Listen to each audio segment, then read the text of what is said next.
বন্ধুরা, তোমাদেরকে আমি আজকে ভাড়ালি কাটার একটা প্রসেস দেখাবো।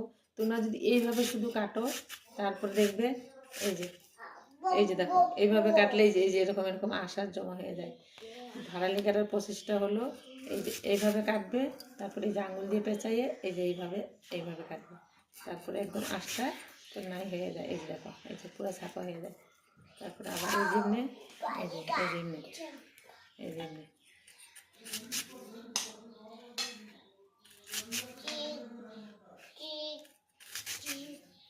এই যে এরকম, এই যে দেখো, তাহলে আঁশ লাগবে না।